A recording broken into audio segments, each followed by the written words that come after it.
Всем доброй ночи. Итак, друзья мои, сегодня у нас мистика у камина. Продолжаем 7-й выпуск. Хочу вам напомнить еще раз, что вы можете свои мистические истории отправить Яне любой день, кроме выходных, до 10 вечера. Рассказать в текстовом формате внятно, и я зачитаю вашу историю и отвечу. Тут у нас урчание, услышите, не удивляйтесь. Рыжик тут возле моих ног лежит, спит. Облюбовал он это место, теперь там и спит.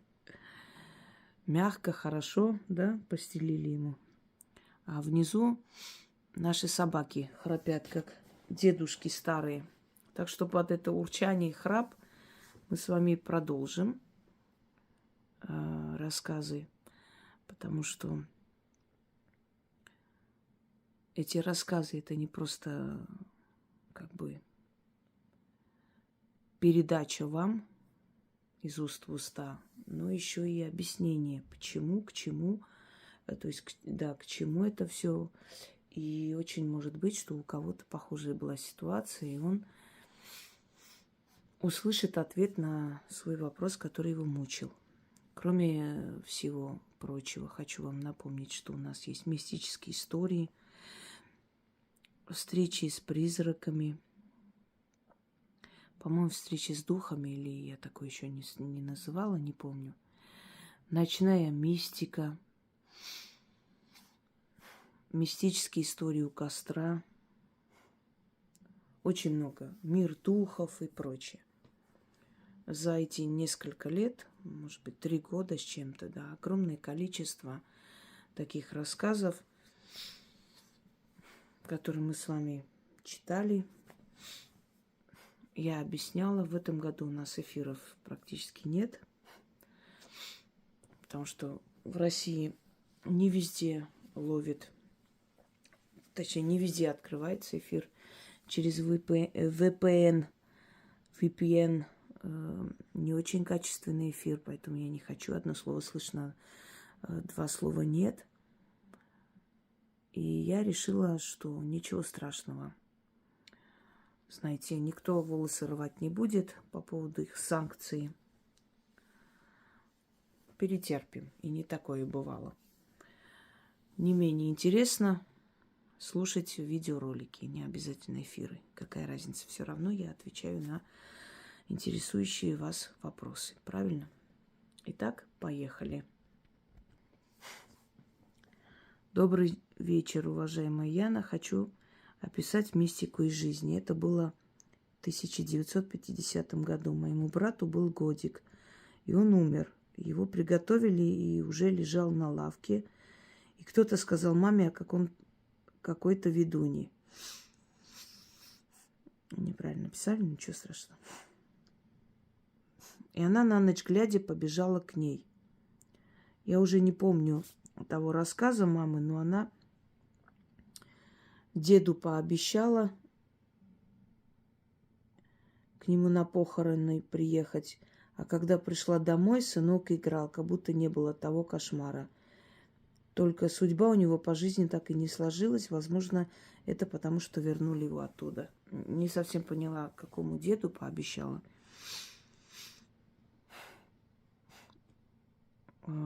К ведуне или к ведуну, наверное, побежала. Ну, хорошо, к ведуну, может быть. Значит, хочу вам сказать, что есть очень могущественные колдуны, были и будут. Есть очень сильные ведьмы, но ни один из этих людей не способен воскрешать из мертвых. И поэтому, если бы ваш брат был мертв, никто бы его не вернул к жизни. Скорее всего, это была клиническая смерть.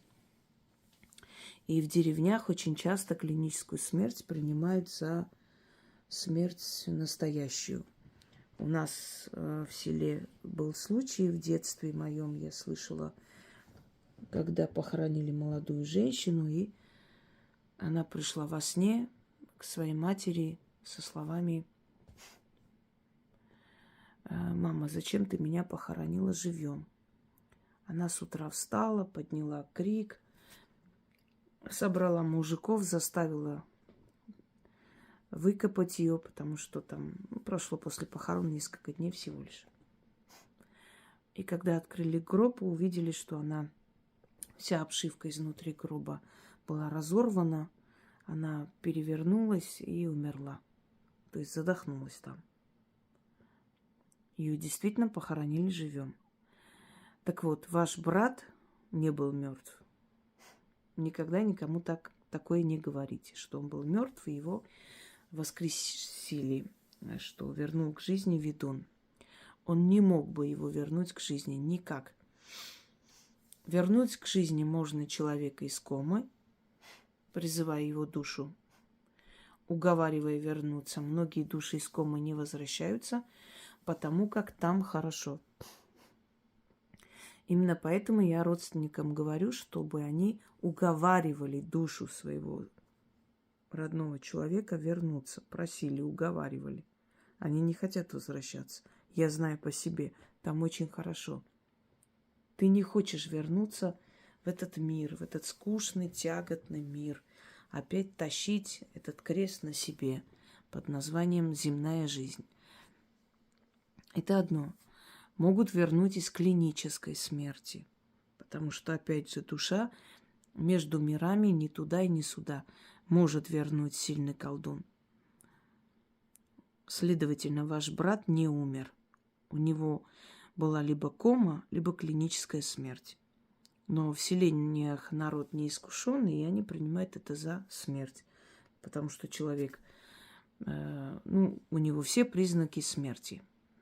Он холодный, он не дышит. Так кажется, что он не дышит. Но его дыхание практически незаметно, потому что его сердце очень медленно бьется, замедляя все процессы в организме. Когда процессы в организме замедляются, то сердце справляется со своей задачей, следовательно, поддерживает жизнь несколько дней, даже, может быть, несколько недель. А этого очень сильно боялся Гоголь. Сегодня как раз я об этом вспоминала. Он ужасно боялся быть захороненным живем. И его действительно живем и захоронили. После это было доказано.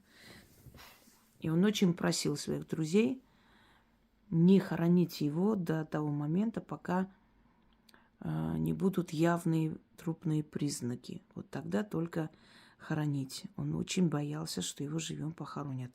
И этот страх, видимо, был не на пустом месте. Может, его во снах предупредили, может, какое-то внутреннее сознание, ощущение. Кроме того, он был мистик, и очень может быть, что потусторонний мир каким-то образом все же давал о себе знать и предупреждал. И его все же, его страхи оправдались, его похоронили живем. Вот именно для этого и существует морг, когда возят человека туда. Много было таких случаев, когда резали сначала, прежде чем открывать, то есть раскрывать человека, да, полностью, делают надрез. И если пошла кровь, значит, человек жив, организм еще живой.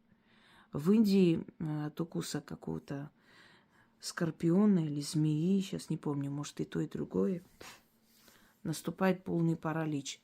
Сознание есть, но человек ничего делать не может. Он не может ни глаза открыть, ни говорить, ни шевелиться, ничего.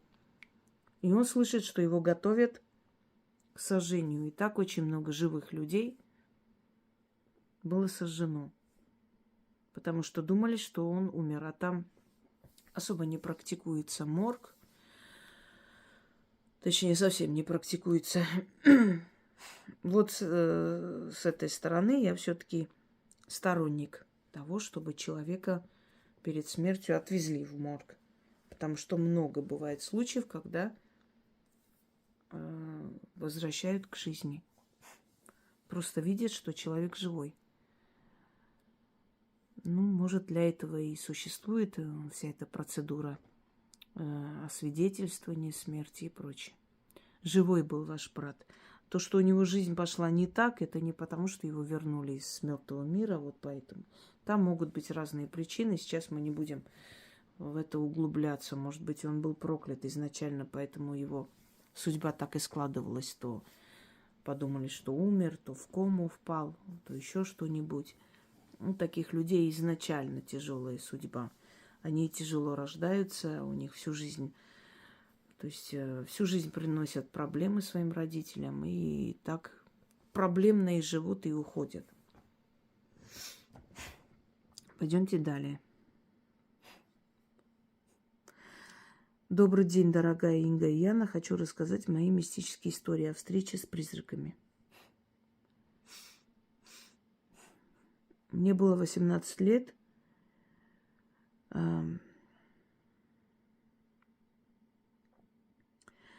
Я спала в комнате. Сейчас, секунду. Мне было 18 лет, я спала в комнате в 03:04 часа ночи. Мне как будто кто-то очень нежно разбудил. Знаете, этот кто-то как будто сам очень нежно открыл мне мои глаза. Смотрю, передо мной стоит старик. Одежда белая, длинная, вижу бороду, волосы до плеч. Я так поняла, что этот некий хотел, чтобы я его увидела. Смотрели друг на друга несколько секунд, но я не побоялась. Смотрела и не верила своим глазам. Вдруг он стал по пространству перемещаться. Смотрю, нет ног и не касается пола. А перемещается, перемещается, как облако, к окну и растворился в темноте. Побежала к окну, чтобы увидеть, куда он пропал, но никого не было. Кто это был, для чего пришел ко мне, что хотел сказать, я так и не поняла. Заранее скажу, что после этого у меня ничего такого не произошло. Кто это мог быть? Кто угодно мог быть. Мог быть ваш пращур, прадед. Быть может, вы старший внук в семье своей бабушки в тот момент были. Или внучка, да. И он мог прийти просто посмотреть на вас. Он захотел посмотреть на свое продолжение. Мы не можем точно сказать, кто это может быть, потому что духи могут принимать любое обличие. Понимаете? Если после этого ничего такого страшного не произошло, скорее всего, мое предположение, опыт подсказывает, потому что таких историй я немало слышала, это, скорее всего, предок. Ваш далекий предок, родоначальник, может быть, в каком-то поколении. Потому что если дойти до Адама и Евы, это очень долго. Но обычно каждые 7 поколений род обновляется. И вот тот, который был родоначальником, после которого 7 поколений пошло, да, он считается пращур 7 поколений. Но есть более старые, более древние пращуры. Дальше. Другая история. Были у меня очень трудные времена. Я оставалась одна со своими 2 маленькими детьми. Надо было как-то накормить и параллельно учиться, чтобы найти нормальную работу. Ну и после учебы было трудно найти работу. И почти каждый день по ночам плакала от безысходности. Вот и в очередной раз, когда дети спали, я сидела около них и плакала. Вдруг чувствую, что какая-то рука на моих коленях.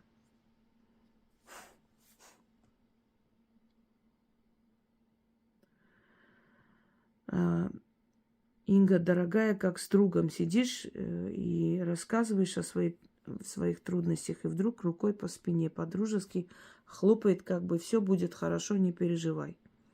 Вот так я почувствовала на моих коленях. Я сначала удивилась, потому что дети спали, я одна. Не растерялась и спрашиваю, кто ты, хочу увидеть тебя. Что ты хотел мне сказать? Но бесполезно. Знаете, что было интересно? Некоторое время назад я писала письмо, чтобы приняли на работу, и не было ответа. Буквально на следующий день пришло письмо, и меня приняли на работу. Дорогая Инга, мне очень хотелось бы узнать, кто это был. Ведь мы издалека, вы издалека все видите, чувствуете. Может, это моя бабушка была, или хотелось бы узнать, силен ли мой род. Неправильно писал человек, но я исправляю. Если род не такой сильный, могут ли помочь и предупредить? Я не думаю, что у вас не сильный род. Если вы в трудной ситуации выжили, дошли до этого дня, значит, все-таки род сильный, потому что в наше время дошли те до нашего времени, у кого сильный род. Остальные тысячелетия назад, 100 лет назад полностью исчезли. Это первое. Второе. У меня была такая ситуация в жизни, когда точно такое же отчаяние, безысходность. Мне только похлопали по спине. Вот так вот, по-дружески. Тоже было очень тяжелое время. Мне тоже так похлопали по спине, и через некоторое время этот вопрос решился. Это ваш хранитель. Это сила, которая смотрит на ваши страдания, но не имеет права вмешиваться до поры до времени. Вот как операторы, которые снимают дикую природу, говорят, что мы не имеем права вмешиваться, мы можем только снимать. Хотя при желании могут помочь. Ну, я не понимаю этого, конечно. Ну, для них сюжет важнее. Неважно. Вот то же самое делает и ваш хранитель, дух, которого отправили вам помогать и спасать. Он не имеет права вмешиваться до поры до времени, пока вы определенные испытания не пройдете.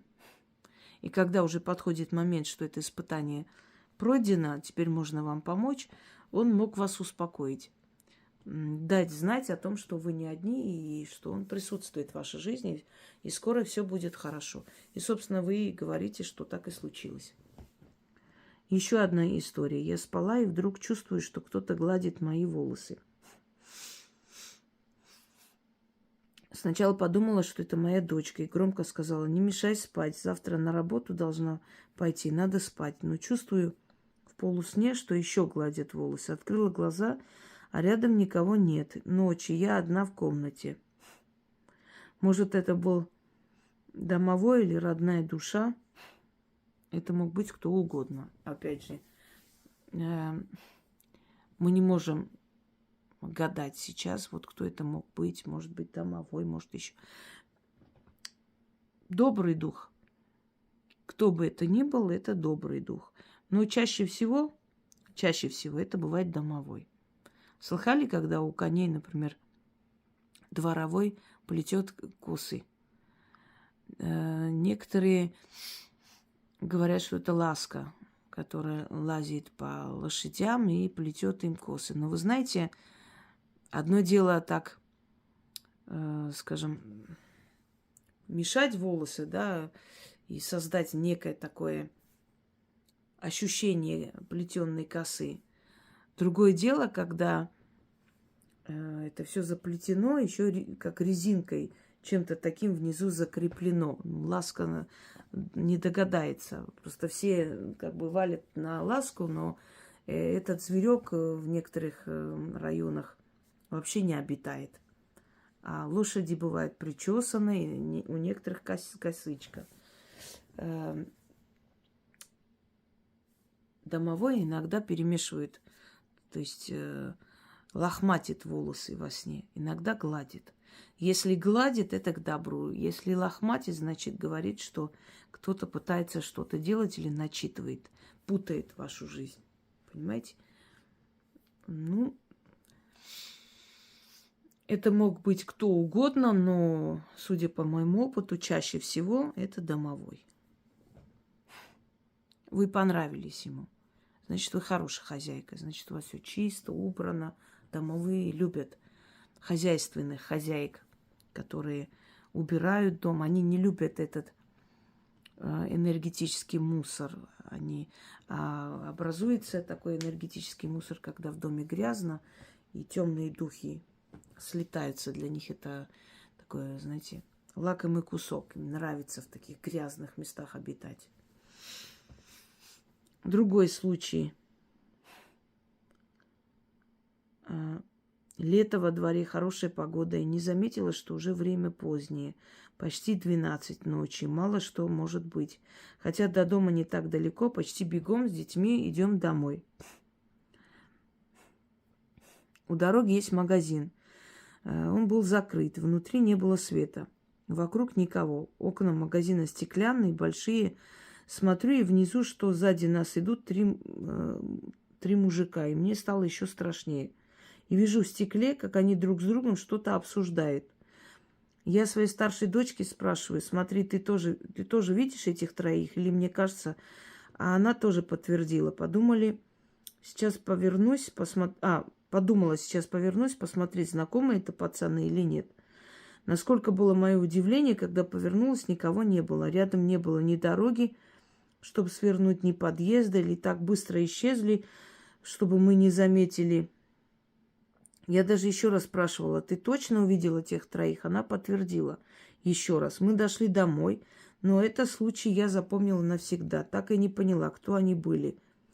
Этот случай был прошлым летом. Я стояла... это уже другая история. Сейчас еще. Значит, это объясню. Я когда-то...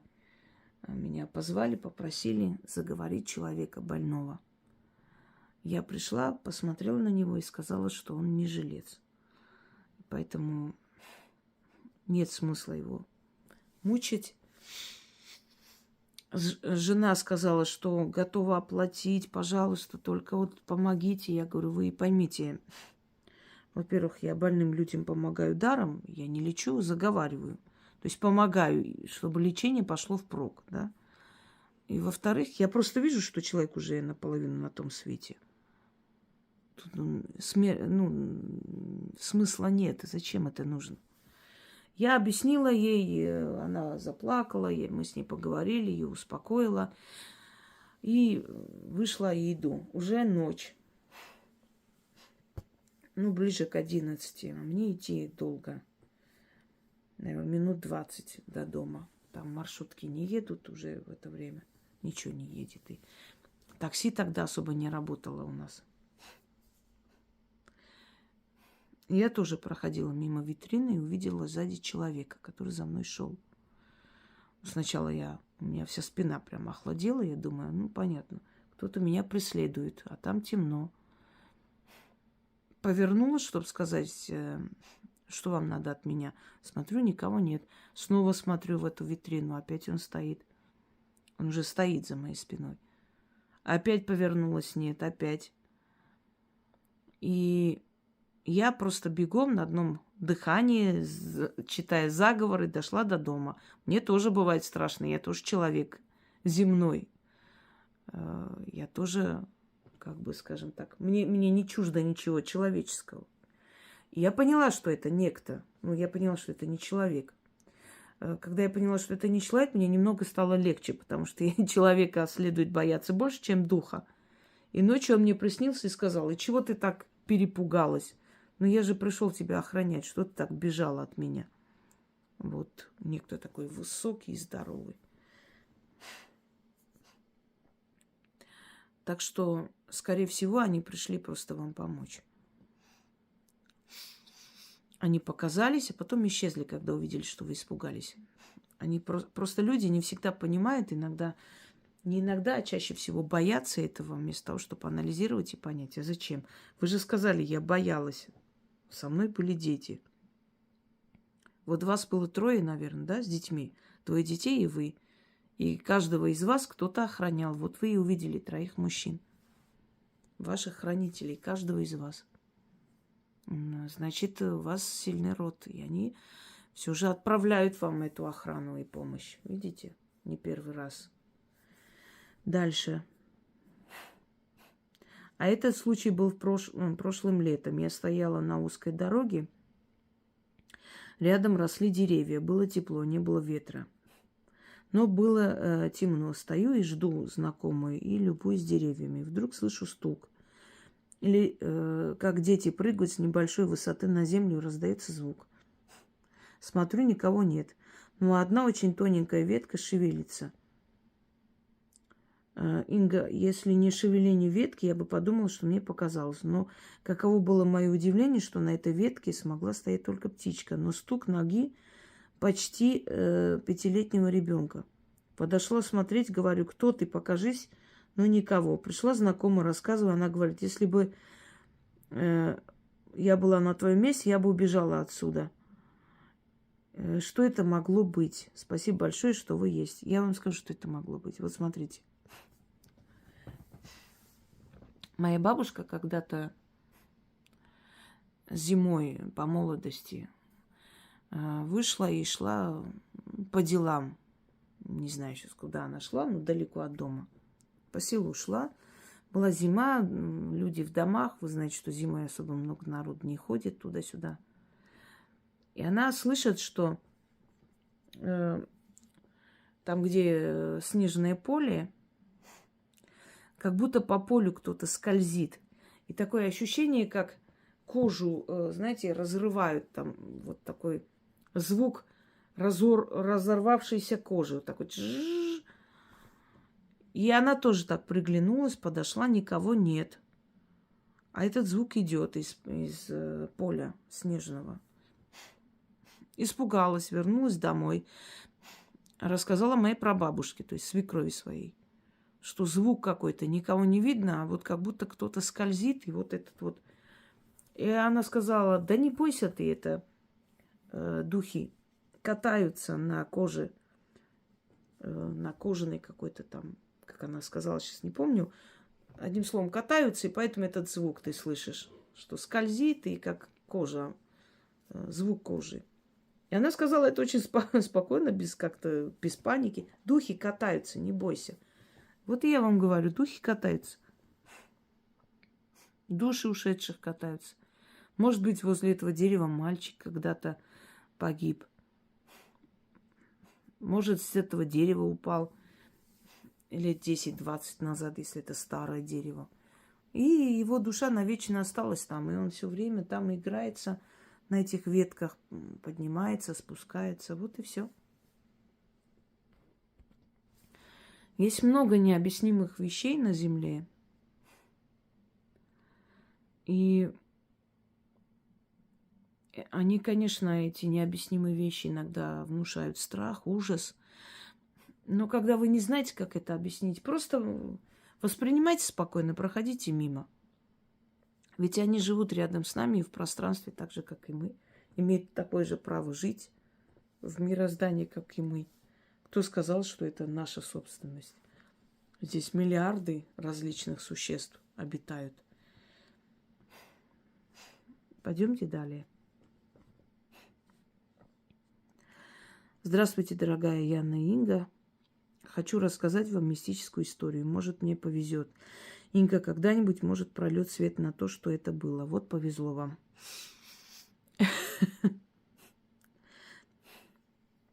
Сейчас вот после Нового года подарили ребенку много конфет. Новогодние мешочки от дедушек, бабушек. И в саду, и мужу с работы. В общем, много. Они кучей лежали на кухне. Как-то муж пришел с ночной смены. Я как бы краем уха слышу, он вроде на кухне, думаю, чай пьет. Пойду спрошу, как он, что на работе. Пока собиралась, видимо, много времени прошло, он лег спать, а мне захотелось пить. Иду, смотрю, он не стал нас с ребенком будить, лег в дальней комнате. Я посмотрела, спит, храпит. Ну ладно, иду на кухню попить. Смотрю, стоит на кухне муж мой, который спит в комнате сейчас. Стоит и не то, что что-то есть, а просто уничтожает конфеты. Ё-моё, ест, на меня смотрит, полный рот конфет и улыбается. Я в ужасе, просто страх, ужас. Растерялась, дыхание перехватило. Я просто спиной пошла обратно к нему, лицом. Боюсь отворачиваться и потихоньку обратно к кровати. Говорить и кричать не могу. Просто в мыслях было: не подходи, не трогай меня. Я, значит, иду, он за мной. Самое ужасное было то, что, проходя мимо комнаты, где спал муж, самое ужасное было, проходя мимо комнаты, где спал муж, видеть их обоих. Это да, это страшно жуткое состояние. видеть их обоих. А тут улыбается, просто за мной идет. Я зашла в комнату, где спала в кровати, и тот дальше не пошел. Постоял, улыбнулся, зашел к мужу. То есть разошлись по комнатам. Я кое-как дождалась, когда рассвет, бегом к мужу захожу. С ним все в порядке. Но что это было и зачем? Конфеты проверили? Кто-то действительно их съел или просто вы увидели это видение? Это нехорошо. Это вы увидели доппельгангера, его двойника. Двойник приходит в этот мир, чтобы обменяться местами. Он приходит в этот мир, и тот, кого он представляет, изображает, уйдет. Вашего мужа надо отчитать. Это некий призрак, его двойник. И когда люди видят, неважно в каких обстоятельствах, могут на улице увидеть, поздороваться, а человек не реагирует. Приходит на работу, а он на работе. Как, ты же только что там был? Не было меня там, я тут сижу. И все смотрят на тебя как-то странно. Да нет, я сейчас проходила, ты же не поздоровался, это был ты. Да не я. А у тебя есть брат-близнец? Нету. Но ты был, вот твои вещи, твоя сумка, не было меня. И через несколько дней этот человек умирает. Звонят, говорят, вот сердцем стало плохо и так далее. Я вам рассказывала историю, когда у нас одна гулёна допрыгалась. Приезжал муж, привозил ее все в общежитие, оставлял. У нас общежитие было очень строгое. Там женщина у нас когда-то работала надзирательницей лагеря, никого не пускала после 9 вечера. Но она с ней как-то договорилась. И каждый день шла на свидание к одному, ко второму. У нас внизу был гостиница «Турист». Сейчас убрали и сделали там набережные красиво, прям возле подножия Мамаева кургана в Волгограде. И когда поднимаешься на Мамаев курган, тогда еще не было этого храма всех святых, сейчас сделали. А парк был, и сейчас есть лес, лесопарковая зона. И она пошла на свидание. А мне как-то не очень, не по себе. Я ее отговариваю, да ничего не будет. И мало того, что это аморально изменять мужу, так она еще идет ночью, непонятно кому. И она вернулась в ужасе и сказала, что она подошла к парку, уже идет, и увидела саму себя, которая стояла возле дороги, смотрела на нее. Только у нее были черная одежда.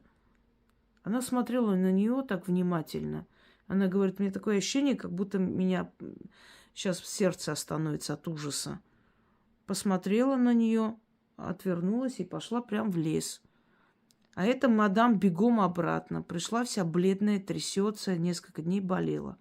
Потом оказалось, что тот, с кем она шла навстречу, маньяк. Кстати, в Волгограде их не меньше было, чем в Ростове. Ростов прославленный, но в Волгограде тоже их очень много ловили. По крайней мере, всю мою юность, я помню, их ловили. И на этот случай этот двойник спас ей жизнь. Она просто... То есть этот двойник показал ей, что будет с ней, если она пойдет в этот лес. Это опасно. Надо отчитать вашего мужа, и надо дом очистить. Он поселился, он пришел, и он так просто не уйдет. Даже если бы вы крикнули, никто бы не проснулся. Он бы вам ничего не сделал, по сути. Он просто пришел, показался и сказал, что скоро обменяется местами с вашим мужем. Понимаете, это не обязательно сегодня, завтра, через месяц. Это может быть в течение года, 2. Но это случится. Так.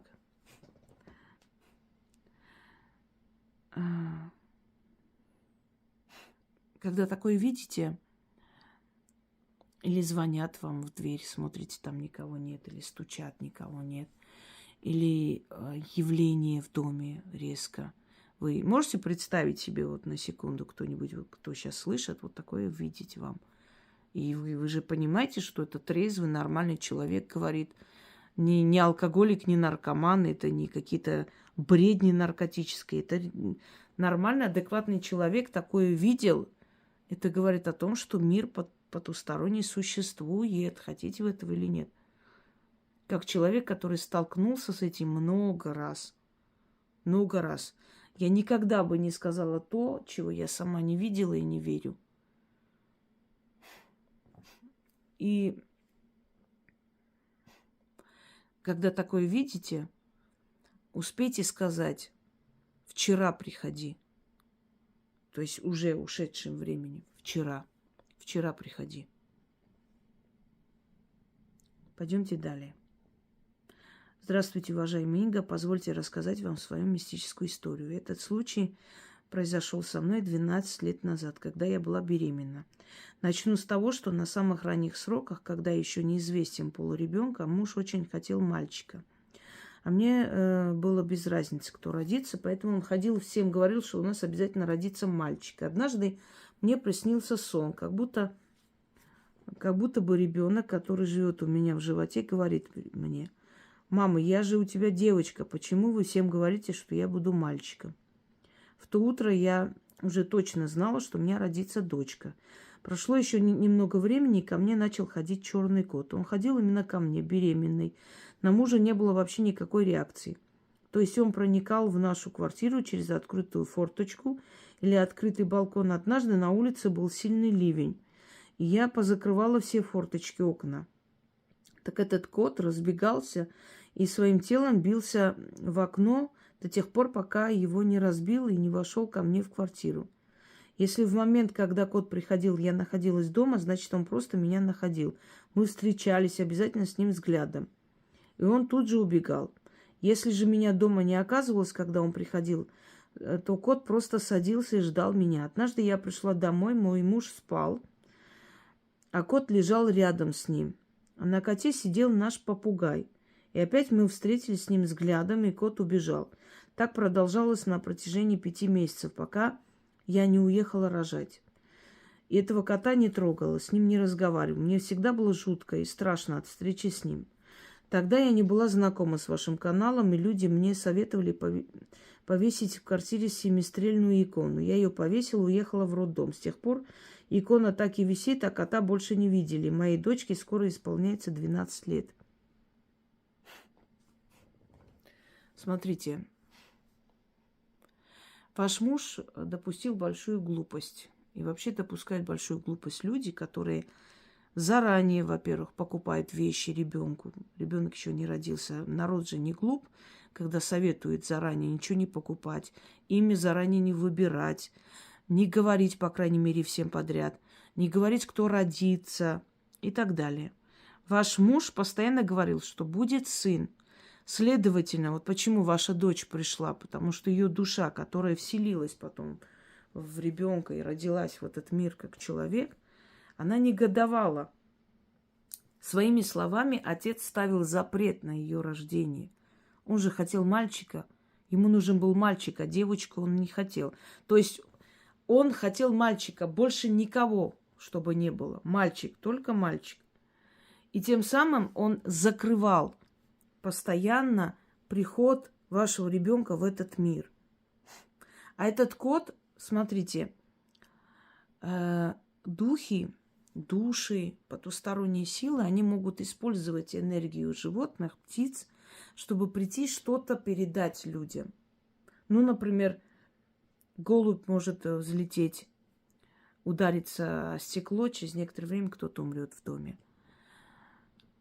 Во время похорон птицы могут кружить над могилой человека, и одна может сесть на гроб человека, например. На кладбище внезапно может появиться кошка и сопровождать вас, или собака ночью может выйти и с вами проходить всю дорогу, провожая вас домой. Особенно в 90-е, когда была такая смена ночная, да, люди боялись, не было ни такси, ничего нормального. Как могли, выживали и грабили, и убивали постоянно людей. И бывали случаи, когда собаки сопровождали. Просто собаки шли рядом с женщиной, а хулиганье, думая, что это ее собака, не подходила. Оказывалось, что эта собака вообще не ее, она исчезала туда, откуда пришла. Это не видение, это не привидение. Это реальная создание, реальное животное, реальный кот или собака. Но они не сами хотят прийти к вам. Их энергию используют силы, чтобы прийти. Этот кот пришел, потому что ваш муж сказал, что дочь ему не нужна, сын будет. А раз дочь не нужна, дочь надо забрать. И этот кот – некая потусторонняя сила, которая приходила за душой вашего ребенка. Не икона спасла.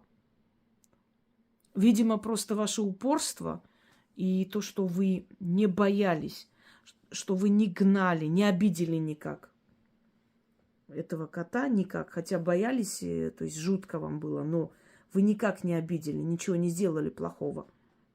Видя ваше спокойствие, ваше уважительное отношение, человеческое отношение к нему, он все-таки ушел, не стал забирать вашу дочь. Но у вашего ребенка будут трудности, они уже есть. И в школе, и в жизни, и будут дальше. Нельзя. Люди должны умнеть. Они не должны вмешиваться в желание, в волю тех сил, которые нас отправляют в этот мир. И глупо себя вести тоже не нужно. У нас будет сын, 100%. Постоянно говорить такое, это значит отрицать рождение дочери. Она не нужна. И он по нежеланию своему практически чуть не отдал в руки сил смерти. И они приходили в ваш дом. Эту икону можете оставить, можете снять, и она ничего никак не повлияла. Это просто случай. Вы уехали, кот перестал приходить. И увидев ваше, еще раз говорю, упорство и уважительное отношение к нему, он просто не стал забирать вашего ребенка. Сила смерти это. Некая сущность, посланная от сил смерти. Потому что если вам сын нужен, а дочь не нужна, значит, дочку отдайте нам обратно. Пришли забирать. Понимаете, о чем я говорю? Из-за глупости отца. Пусть не специально. Он же сейчас любит ее и рад. Все мужчины хотят сына, а дочь любят больше жизни. Вот что интересно.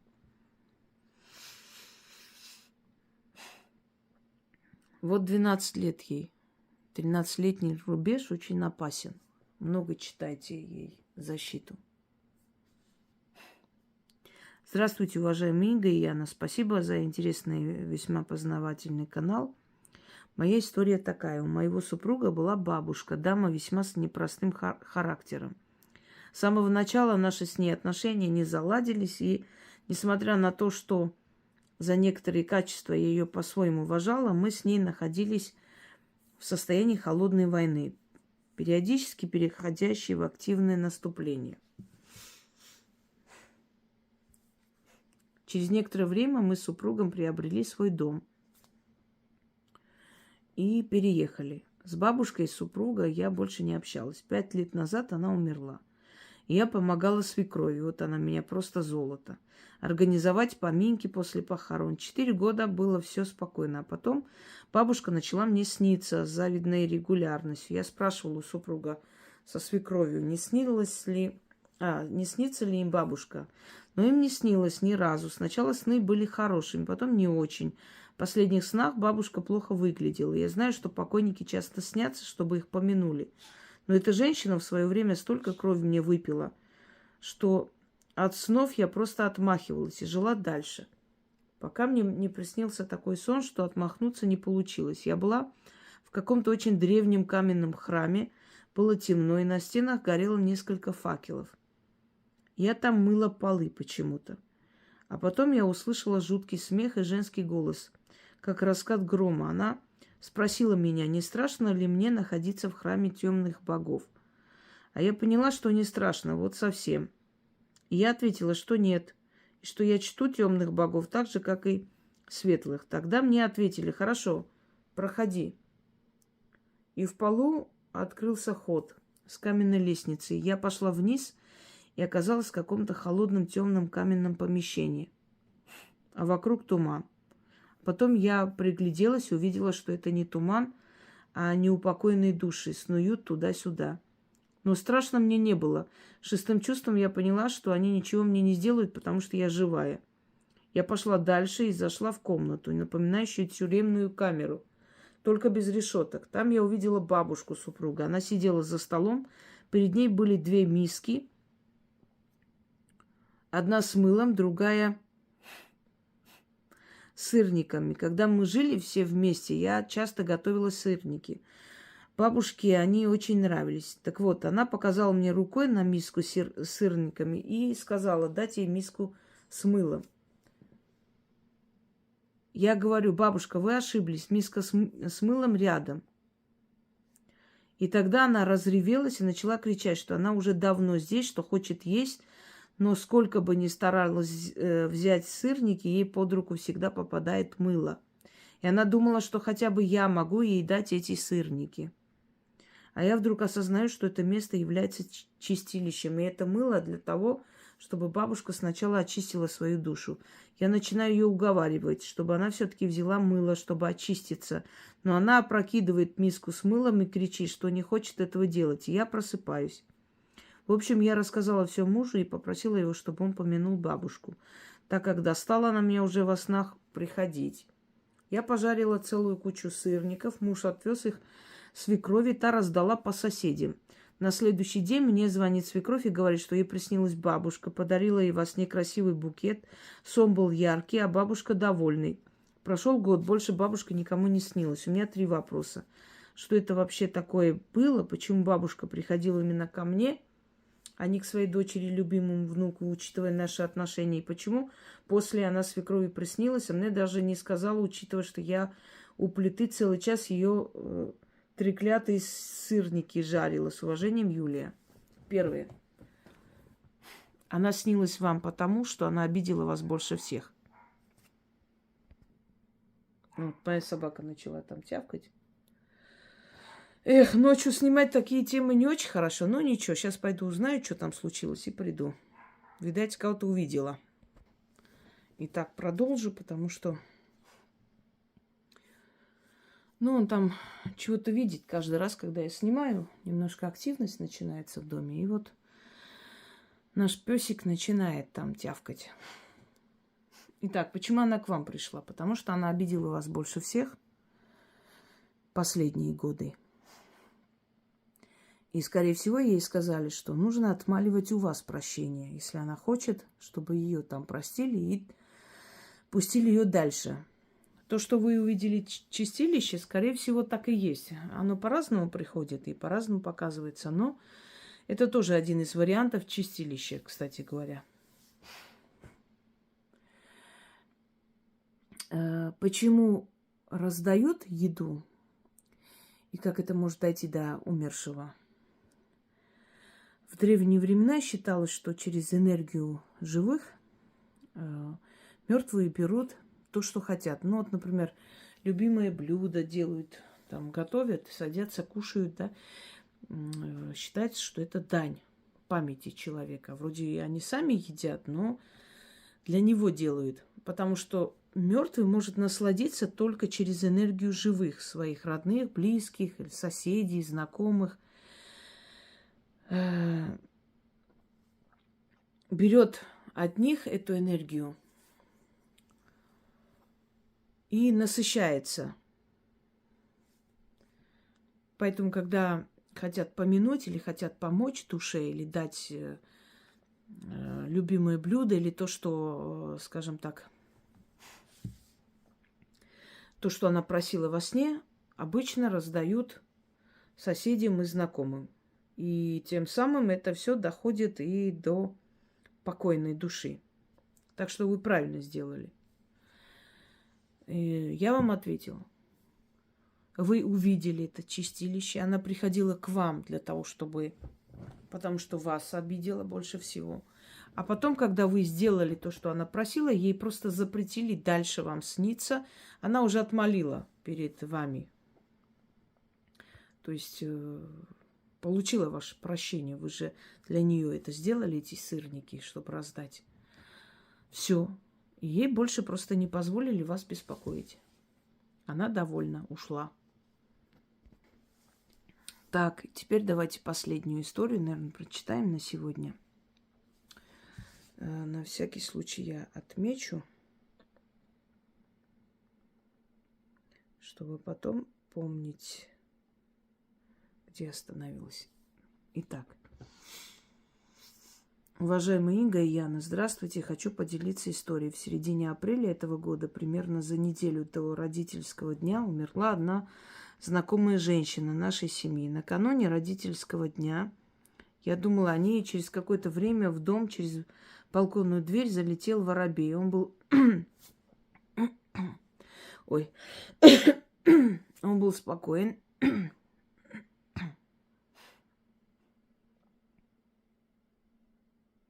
Просто летал по комнате туда-сюда. Я по незнанию начала его выгонять. Открыла двери с обеих сторон квартиры и пыталась помочь ему вылететь.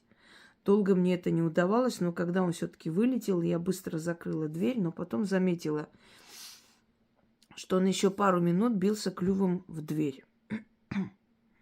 Ой, это кофе, наверное, опять.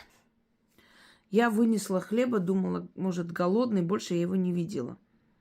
Я старалась не придавать этому никакого значения, но в конце недели мы уехали на отдых. А когда вернулись, не смогли зайти в квартиру. Замок заклинило. Попасть в дом мы смогли только на следующий день. Спустя 2 месяца у мужа украли ключ от квартиры. А когда принесли новый, перепутали адрес получателя. Но мне удалось его найти. Через пару дней после этого я играла с ребенком на балконе, как вдруг в мою сторону полетел воробей. Задел меня по голове и улетел. Видимо, хотел залететь в квартиру, но я сидела у двери, и ему не удалось. Уважаемый Инга, скажите, есть ли в этой истории плохое предзнаменование или это совпадение? Теперь смотрите. Украли ключи вашей квартиры. Смерть этой женщины никак не связана с воробьем. Может быть, отчасти и предупреждали, что и такое может быть, но в любом случае ее смерть ничего не решала ни в лучшую, ни в худшую сторону вашей жизни, поэтому насчет нее мы сейчас не будем говорить. Силы используют, как я уже говорила, энергию животных, чтобы предупредить, помочь, сказать, опередить и так далее. Вы сами сказали. Теперь смотрите, воробей прилетел и пытался о чем-то вас предупредить. И вы выгнали. Внедрение внезапное. Потом воробей начал стучаться в дверь клювом. Да? Это что означает?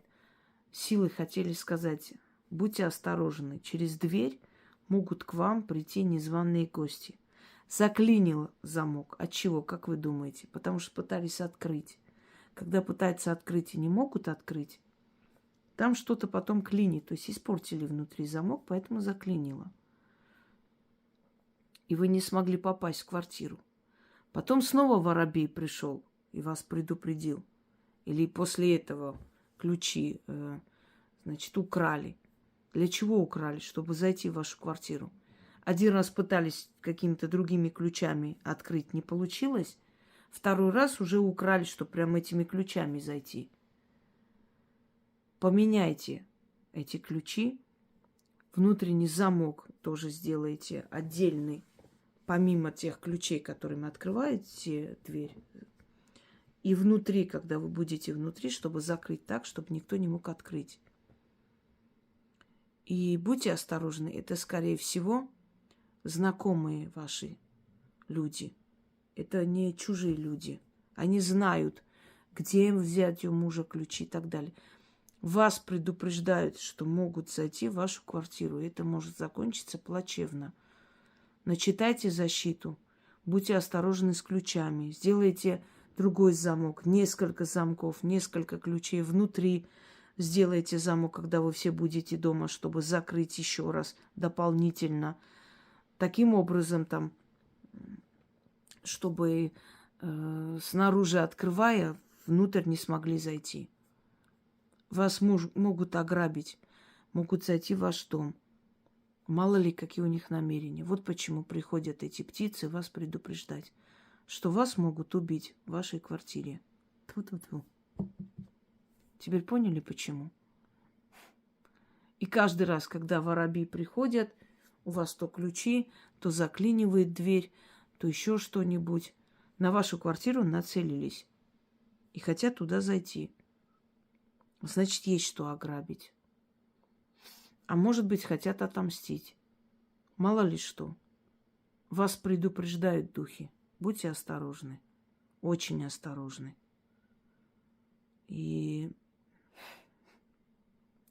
вот позовите знающего человека. Пусть посмотрит все эти замки. И своего человека, доверенного, доверенного. И так пойдет. Объясню, почему. Чаще всего те люди, которые делают замки, на всякий случай делают и дополнительные ключи.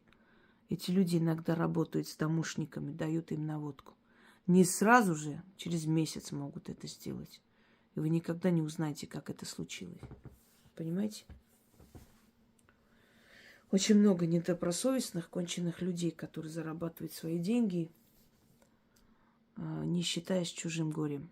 Иногда вы совершенно не подумаете на человека, а он окажется таким подонком, что не дай боги. Будьте очень осторожны. Это вам предупреждения идут с потустороннего мира.